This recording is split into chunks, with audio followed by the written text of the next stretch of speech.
Most people moving to Kansas City make the same costly mistake. They pick the wrong neighborhood. And here's the problem. In KC, choosing the wrong side of the highway or even the wrong zip code can cost you hundreds of thousands in value or lock you into a brutal commute you'll regret every single day. Hey, I'm Kelsea with Lakewood Homes and Land, and today I'm breaking down which Kansas City neighborhoods actually match your lifestyle and budget so you don't have to make a move that you'll regret. And stay with me until the end because I'm going to show you a hidden gem where home values could double. And right now, it still costs around $250,000. Here's the deal with Kansas City. This place is full of surprises. The layout of the city makes home prices and lifestyles flip fast, and most people don't realize it until they're already here. A lot of folks just think barbecue and the Chiefs. But the truth, KC is one of the most complicated two-state metros in the country. Over 2.25 million people live here, split between Missouri and Kansas, with major highways cutting it into clear zones. And unlike most cities, jobs aren't all piled downtown. They're spread all over. You've got I-35, I-70, and the 435 loop connecting everything. But this isn't the usual everyone drives downtown setup. Depending on where you look, you'll see everything from $150,000 condos to $1.6 million estates. And here's a heads up. When we get to the Kansas side, luxury spots, you'll see why crossing that state line can add $300,000 to the price tag for the same kind of house. But it also gets you into what many say is the best school district in the whole metro. What nobody tells you is how these highways create totally different worlds. Cross the state line and your property taxes change. Take the wrong exit and suddenly the same style home costs $200,000 more. Last year alone, Kansas City added 25,000 new residents, the fastest growth we've had in years. But they didn't all crowd into one area. They spread out across dozens of neighborhoods, each with its own vibe, price point, and growth story. Big names like Cerner, Hallmark, and Sprint built job centers across the metro. So your commute depends on one thing, matching where you live to where you work. Get it right and it's smooth sailing, but get it wrong and it's a headache. So ready to see how Kansas City's downtown is transforming in ways that most people would never expect? Let's jump into the billion-dollar projects that are making it one of the Midwest's most exciting places to live. But first, before we dive into those billion-dollar projects, take a quick second to subscribe if you want the real scoop on Kansas City real estate. On this channel, I break down different neighborhoods, share the latest market trends, and reveal strategies that have helped my clients find their perfect homes. Trust me, you don't want to miss what's coming next. All right, let's jump into the heart of the city. If you love walkable streets, cool spots to hang out, and plenty of culture, you'll want to check this out. Kansas City's urban core has gone through a billion-dollar glow-up, and you've got to see what's going on here. We're talking downtown, River Market, and the Crossroads Arts District. All of them connect on the free KC Streetcar, so you can hop around without even needing a car. Here's what it looks like. Downtown and River Market condos and lofts run around $300,000 on average. Crossroads is full of old warehouses flipped into modern lofts, and the walkability score here comes in at 84, the highest in the metro. Later, when we compare these spots to the big suburbs, you'll see why some buyers would rather put $300,000 into a downtown loft instead of a 4-bedroom house in the suburbs. At the end of the day, it all comes down to lifestyle. The Streetcar makes it super easy to live in one neighborhood and enjoy all three. You can walk to restaurants, art galleries, concerts, you name it. And the growth is huge. The $1 billion Berkeley Riverfront project is reshaping the river market right now. Think luxury condos, new shops, and waterfront park. It's already pulling in tens of young professionals working white-collar jobs. For nightlife, you've got the Power and Light District. That's 8 blocks with more than 50 bars, restaurants, and shops. KC Live alone throws 150 plus free events every year, so there's always something going on. And if your vibe is more Saturday morning coffee and fresh flowers, the City Market Farmers Market is the place. It runs every weekend year-round with over 140 stalls of produce, baked goods, and local finds. It's basically the social hangout for downtown. Now, if you love walkable city life but want more charm and historic homes, stick with me. The next neighborhoods bring that same energy, and one of them gives you almost the same lifestyle for about half the price of its famous neighbor. These spots have gorgeous homes, walkable shopping streets, and a strong sense of community. But the best part is you'll see a price difference here that might shock you. These are KC's most Instagram-worthy neighborhoods, but even though they look alike in a lot of ways, the difference in price can be up to $375,000. I'm talking about the Plaza, Westport, Brookside, and Waldo, each one with its own style and price tag. The Country Club Plaza comes in with a median price of $235,000. Think Spanish-style architecture, upscale shopping, and a design inspired by Sevilla, Spain. It's been rocking that look for almost a century, and the Plaza pulls in visitors from all over the region. Later on, when we talk investment strategy, you'll see why a lot of smart buyers lean toward one over another. They're getting a very similar lifestyle and hanging on to about $300,000 for future investments. Now, just a few blocks away, the vibe changes completely. Welcome to Westport, where the median price sits at $250,000. I've lived here, and this Kansas City's go-to district for nightlife and food is great in a lot of ways. No exaggeration, it has more bars and restaurants per block than anywhere else in the city. Young professionals love it for the energy and the walkability. Head a little further south, and the energy completely completely shifts again. Brookside comes in with a median price of $575,000. This neighborhood is full of Tudor and colonial homes from the 1920s to 40s. It attracts established families who want that historic charm, but with modern upgrades. The median age here is 42, and about 30% of households have kids. Here's the biggest surprise though,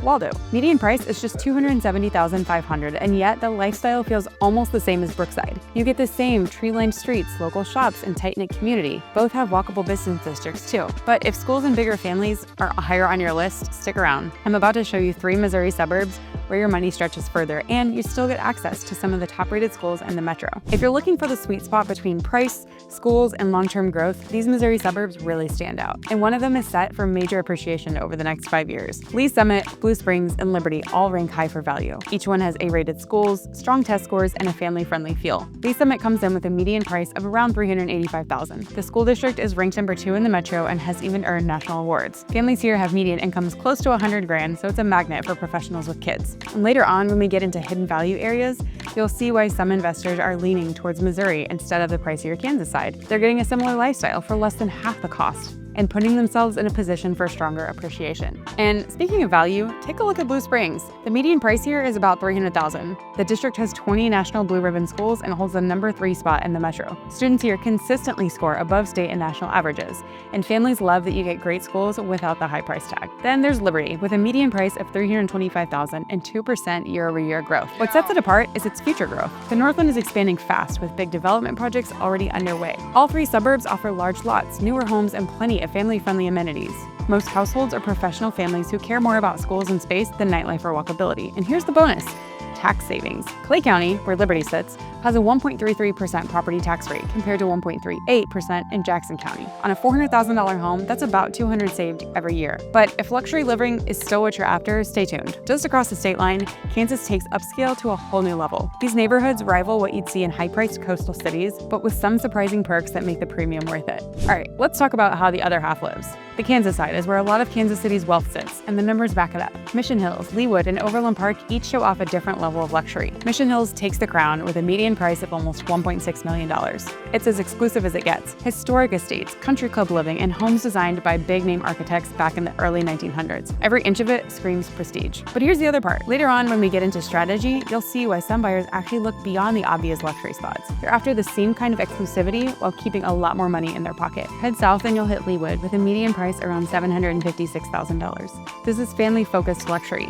Newer homes, modern amenities, and space for days. Professional families love it here, especially because of the Blue Valley School District. Year after year, Blue Valley ranks as the best in the metro. And keep going south and you'll land in Overland Park. Median price here is about $475,000, and since it's the biggest suburb on this side, you'll find everything from starter homes to luxury estates. Whatever your budget, there's probably a fit here, and the best part is you're still in the Blue Valley schools. That's the real hook. Blue Valley isn't just the top-ranked district in the metro, it's one of the strongest in the state. High test scores, great college placement. For a lot of families, that's reason enough to pay the premium. Across the Kansas side, you'll see higher incomes, professional families, and a lifestyle that includes golf courses, country clubs, and plenty of upscale dining and shopping. But you know what?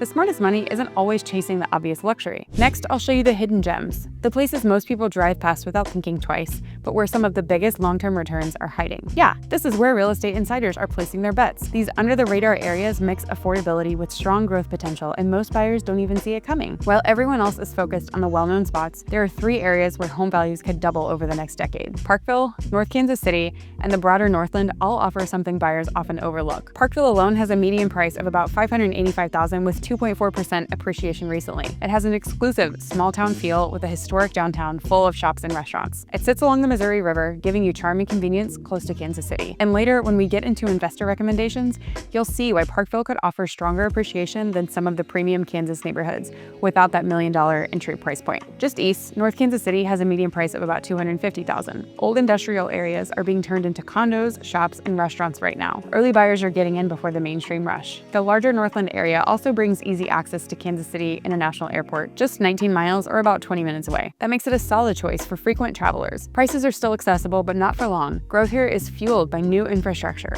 roads, utilities, and major business developments. These projects usually happen years before most buyers even notice. The Missouri River adds another bonus. Parks, trails, and water activities give residents a great quality of life without the premium prices you see in other parts of the metro. And based on everything we've covered today, you're now ready for my specific recommendations for different buyer types. I'll break down which neighborhoods make the most sense depending on your budget, lifestyle, and long-term goals, so you can make a move that pays off for years to come. This is where the smart money's heading. These under-the-radar spots mix affordability with serious growth potential, and most buyers don't even notice them. While the spotlight stays on the big-name neighborhoods, there are 3 areas quietly setting up for major gains. Parkville, North Kansas City, and the broader Northland could see home values double in the next decade. So here's where we're headed next. I'm about to break down which neighborhoods fit best for different buyer types, so you'll know exactly where to focus based on your budget, lifestyle, and long-term goals. All right, now that you've seen your neighborhood options, let me break it down for you. Here are my recommendations based on where you're at, whether you're buying your first place, moving up with a family, looking for luxury, or thinking like an investor. After working with tons of families here in Kelsea, I can tell you this: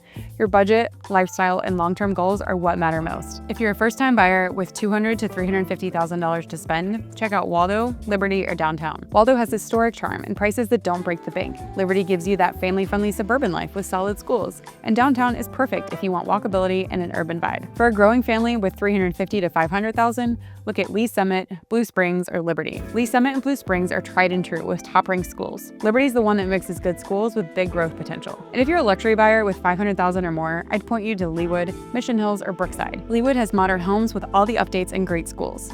Mission Hills is pure exclusivity with country club living, and Brookside brings that historic charm with high-end homes. For investors, focus on Parkville, Liberty, and downtown. Parkville's been showing steady appreciation with more upside coming. Liberty is just getting started on a major growth cycle, and downtown condos are solid for rental income. One thing you can't ignore is the commute. Kansas City doesn't just have one job center. They're spread out, so your drive depends completely on where you live and where you work. Sometimes it's a quick 20 minutes. Other times you're looking at an hour in traffic. So now you've seen the full spread of Kansas City living, from $200,000 lofts in the city to $1.6 million luxury estates. At the end of the day, it all comes down to this: finding the spot that fits your life now and sets you up for the future. And if you're ready to find that perfect Kansas City spot, email me now at Kelsea@lakewoodhomesandland.com. Don't wait. I'm seeing great houses get snatched up every day in these neighborhoods we talked about. Whether you're eyeing those downtown lofts or dreaming about a luxury home on the Kansas side, I'll help you find exactly what works for your life. Let's talk about what you need. And before you go, ever wondered what daily life here really costs? Click the video on your screen now and I'll walk you through the real numbers. Things like surprise utility costs, school ratings, and what it all adds up to across 5 different areas. You'll see which spots can save you thousands each year and which ones could drain your budget fast. Thanks so much for watching, and I'll see you in the next video.